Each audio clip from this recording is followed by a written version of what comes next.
Hello students. हमारा कार्य ऊर्जा और शक्ति नामक हमारा चैप्टर चल रहा है और इस चैप्टर में एक बहुत ही इम्पोर्टेंट क्वेश्चन हमें करना है। एक विम्य पूर्णतः अप्रत्याशित संघट में सदा ऊर्जा की हानि होती है, परंतु समस्या यह है कि क्या आपको मालूम है कि पूर्णतः अप्रत्याशित संघट होता क्या है। मालूम तो तब होगा ना जब इससे पहले के वीडियोस देखे होंगे। क्या आपको मालूम है कि ये वीडियो नंबर कौन सा है जो मैं आपको आज डाल रहा हूँ? ये वीडियो नंबर 114 है, यानी कि 113 वीडियो इससे पहले आ चुके हैं। क्या आपने वो 113 वीडियो देखे हैं? 70% छात्रों ने इन 113 में से 70-80 वीडियो भी देखे हो, तो ये भी बहुत बड़ी बात है। और होना क्या चाहिए था? होना तो ये चाहिए था कि भाई वीडियो होता ही कितने का है, 15-20 मिनट के वीडियो होते हैं। जैसे आपके पास वीडियो आया तुरंत आपने डाउनलोड किया और देखा। आज नहीं, जैसे आज वीडियो आया तो कम से कम कल तक तो देख ही लो उसको। दिन में 15-20 मिनट तो आप फिक्स के लिए लगाओगे, के लिए निकालोगे ही। आपको वैसे कम से कम 4 या 5 घंटे का अपना टाइम टेबल बनाना चाहिए, तब जा कर के आप 11th के सब्जेक्ट्स को पढ़ पाओगे। फिजिक्स, केमिस्ट्री, मैथ्स काफ़ी हार्ड सब्जेक्ट आपके पास हैं।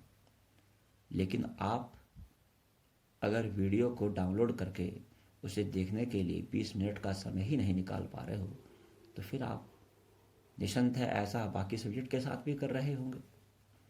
तो ऐसी स्थिति में आप खुद सोचिए, आप साइंस साइड से 11th कर रहे हो या मजाक कर रहे हो।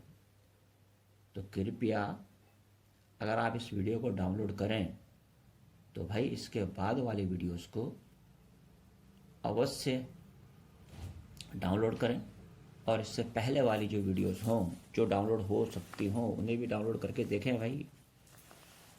और मुझे आप ये ना कहें कि आप ये वाला वीडियो डालो, वो वाला वीडियो डालो। वो जो हम वीडियो डाल देते हैं वो सारे के सारे वीडियो मोबाइल से डिलीट हो जाते हैं स्वतः ही, है ना। एक मोबाइल की मेमोरी होती ही कितनी है? अगर मैं ऐसे सैकड़ों वीडियोस मोबाइल में जमा करने लग जाऊं, स्टोर करने लग जाऊं, तब तो इस मोबाइल की क्या हालत होगी आप खुद सोचिए।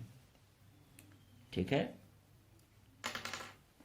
तो आप एक दूसरे से, जो आपके संगी साथी हों, उनसे अपना काम पूरा करिए फटाफट। ठीक है, अन्यथा बहुत बड़ी दिक्कत आ जाएगी आपके पास। 11th में तो दिक्कत आएगी ही आएगी, 12वीं में तो उससे ज़्यादा दिक्कत आने वाली है। चलिए देखिए क्या है ये। एक विम्य पूर्णतः अप्रत्याशित संघट में सदा ऊर्जा की हानि होती है। संघट यानी कि कॉलिजन, एक तरह से टक्कर। ओके, मैंने आपको बताया था कि भाई जो पूर्णतः अप्रत्याशित संघट होते हैं उनमें टकराने के बाद दोनों पिंड आपस में जुड़ जाते हैं। मतलब जिन दोनों पिंडों की टक्कर होती है वो आपस में जुड़ जाते हैं और उसके बाद वो फिर एक समान वेग से गति करने लगते हैं। भाई जब आपस में जुड़ जाएंगे तो फिर उनका एक ही वेग हो जाएगा, फिर वो एक ही वेग से गति करने लगते हैं। ठीक है ना। जैसे दो पिंड आए, आपस में टकराए और टकराने के बाद आपस में जुड़ गए और जुड़ करके फिर गति करने लगे। उदाहरण के तौर पर एक लकड़ी का ब्लॉक है, आपने उसमें गोली मारी, गोली उसके अंदर फंस गई, अब वो दो पिंड हो गए, दोनों पिंड एक साथ अब आगे की ओर गति करेंगे, यानी कि लकड़ी का गुटका गोली लगने से अब आगे की ओर गति करेगा। तो फिर ये पूर्णतः अप्रत्याशित संघट कहलाता है। हमें सिद्ध करना है कि पूर्णतः अप्रत्याशित संघट में सदा ऊर्जा की हानि होती है। तो देखिए, मान लेंगे कि भाई माना एक पिंड यह है, एक पिंड यह है, M1 द्रव्यमान इसका है, M2 द्रव्यमान इसका है, और ये क्रमशः U1 तथा U2 वेग से गति कर रहे हैं। ये दोनों आपस में टकरा करके ये आपस में चिपक गए, ऐसे ये आपस में चिपक गए। अब जो ये संयुक्त पिंड बना इसका द्रव्यमान हो गया M1 प्लस M2। ओके, और मान लिया ये पिंड अब V वेग से उसी दिशा में गति कर रहा है। तो ये हो गया आपका एक विम्य पूर्णतः अप्रत्याशित संघट। तो सबसे पहले आपको लिखना क्या है? यहां पर आपको लिखना है माना, ठीक है, M1 व M2। अब आगे मैं लिखने रहा हूं, बोल रहा हूं, आप उसे उतारिए। माना M1 व M2 द्रव्यमान के दो पिंड सरल रेखा पर, यानी कि सीधी रेखा पर, ठीक है, u1 व u2 वेग से गति कर रहे हैं। ठीक है, आगे लिखिए, बिना बाह्य बल लगाए, ये जरूर लिखते हैं इसमें, क्योंकि ये आपस में ही टकरा रहे हैं, कोई इन पर एक्स्ट्रा बल बाहर से नहीं लग रहा है।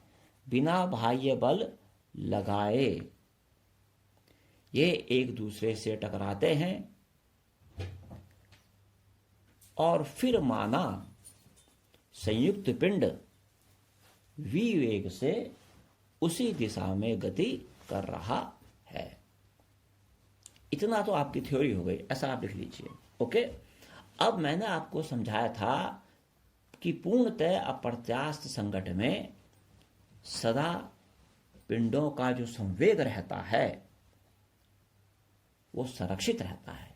इसका मतलब ये हुआ कि टक्कर से पहले इन दोनों पिंडों का जो संवेग है वो टक्कर के बाद इस संयुक्त पिंड के संवेग के बराबर है। ओके, तो इसे मैं लिखूंगा, चूंकि पूर्णतः अप्रत्यास्थ संघट में संवेग संरक्षित रहता है, संरक्षित रहता है। ठीक है, इसलिए टक्कर से पहले का कुल संवेग बराबर टक्कर के बाद का संवेग। समझे, टक्कर से पहले इन का जो संवेग है वो टक्कर के बाद के संवेग के बराबर है। तो क्या आएगा बताओ, टक्कर से पहले इसका संवेग क्या है? संवेग क्या होता है? द्रव्यमान गुणा वेग। तो पहले पिंड का संवेग हो गया m1 गुणा u1, दूसरे का हो गया m2 गुणा u2 टक्कर से पहले, और कुल हो गया, दोनों को जोड़ दिया बराबर। टक्कर के बाद का संवेग, टक्कर के बाद का इन दोनों का द्रव्यमान क्या है बोलिए? m1 प्लस m2, वेग कितना है? v। तो ये हो गया आपका यहाँ से टक्कर के बाद का संवेग, और समीकरण नंबर 1 हो गया आपके। एक काम तो आपने बढ़िया तरीके से कर दिया। अब हमें निकालना है कि भाई एक विम्य पूर्णतः अप्रत्यास्थ संघटन में सदा ऊर्जा की हानि होती है। ऊर्जा की हानि कैसे निकालेंगे? उसके लिए हम देखेंगे कि भाई टक्कर से पहले इन दोनों पिंडों की कुल ऊर्जा कितनी है, फिर टक्कर के बाद की दोनों पिंडों की कुल ऊर्जा कितनी है। समझे? और भाई उसके पश्चात हम क्या करेंगे? उसके पश्चात हम पहले वाली ऊर्जा से दूसरी वाली ऊर्जा को घटा देंगे। क्लियर? अगर आंसर पॉजिटिव आ गया, यानी कि भाई पॉजिटिव कब आएगा? पॉजिटिव तब आएगा ना जब ये ज्यादा होगा और ये कम होगा। जैसे भाई टक्कर से पहले ऊर्जा 100 है, टक्कर के बाद ऊर्जा 60 है, तो 100 में से 60 गया तो 40। ओके, तो पॉजिटिव आ गया। तो अगर पहली वाली ऊर्जा से दूसरी वाली ऊर्जा को, यानी कि टक्कर से पहले की ऊर्जा से टक्कर के बाद की ऊर्जा को घटा करके पॉजिटिव आ जाए, तो हम बोलेंगे भाई ऊर्जा की हानि होती है। टक्कर से पहले की ऊर्जा से टक्कर के बाद की ऊर्जा को घटाकर 0 आ जाए, तो बोलेंगे भाई ऊर्जा में कोई हानि नहीं होती है। टक्कर से पहले जितनी ऊर्जा थी उतनी बाद में है, तो कोई हानि नहीं हुई। ठीक है, तो चलिए देखते हैं कि ऊर्जा में हानि होती है या नहीं। तो हम लिखते हैं, टक्कर की जगह वैसे हमें संघट वर्ड यूज करना चाहिए। देखिए संघट, यहां भी आप संघट वर्ड यूज कर लेना। संघट से पहले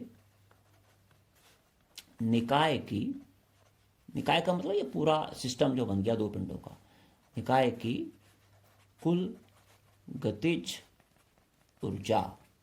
ये गतिज ऊर्जा ही होगी क्योंकि गति में है ये। बताइए कितना आएगा जनाब? गतिज ऊर्जा का सूत्र होता है 1/2 mv²।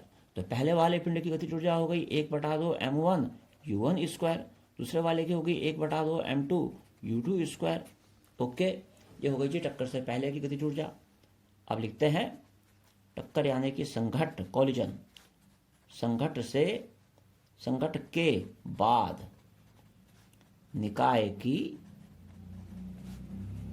कुल गतिज ऊर्जा बराबर, अब देखिए